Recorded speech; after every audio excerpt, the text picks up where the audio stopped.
Today, we're going to go on a journey, but not out there, into the world. We're going inward, into the heart.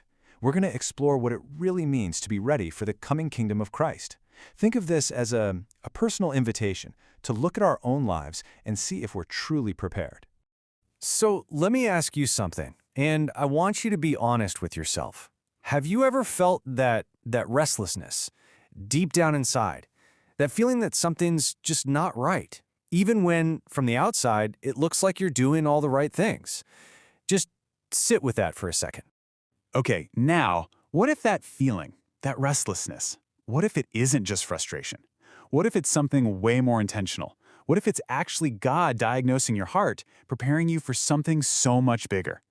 And this brings us right to our first big idea, the divine diagnosis.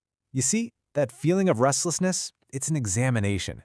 It's God pulling back the curtain on your inner life to show you what's really going on in there. The Bible gives us the tool for this diagnosis right here in Hebrews. The Word of God isn't just some old, passive book. No, it's described as living and active. I want you to picture a surgeon's scalpel, one so incredibly sharp and precise it can separate soul from spirit. That's what the Word does. It gets past all our excuses and reveals every hidden motive, every compromise, right there in your heart. And what that means is that your heart, right now, is the battlefield where the future of the kingdom is being decided. The real question this divine diagnosis asks you is this: what is really driving my life? What am I chasing after that's just not going to last? But listen, a diagnosis is never the end of the story. It's always followed by a solution. And this is where the hope comes flooding in. See, Jesus didn't just come to show us the problem with our hearts. He came to completely transform them, to train them for what's next. And this verse, this is incredible. It shows us exactly how we're trained. Your prayers, your quiet acts of faithfulness, the everyday obedience when you think no one is watching, those are not small things. They are literally rising like incense before the very throne of God. That is your training ground.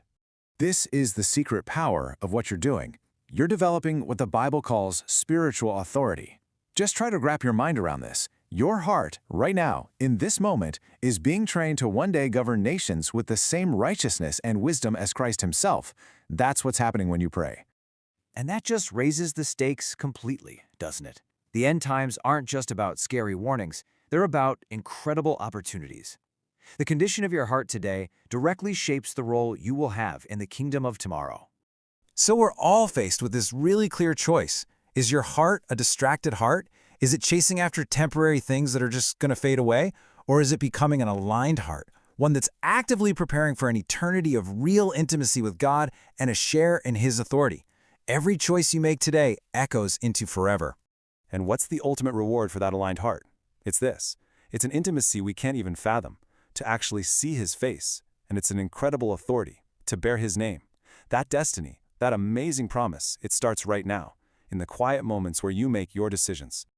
Okay, so this all sounds huge, right?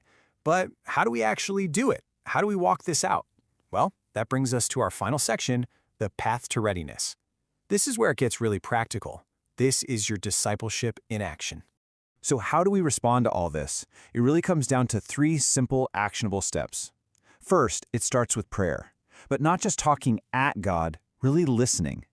Then, second, we have to intentionally let the Word do its work in us, to keep examining our motives and showing us what's hidden. And finally, we act. We act faithfully in the small, everyday details of life, especially when nobody else is watching. So please, remember this. Your faithfulness right now isn't just about getting through the day. It is about preparing for eternity.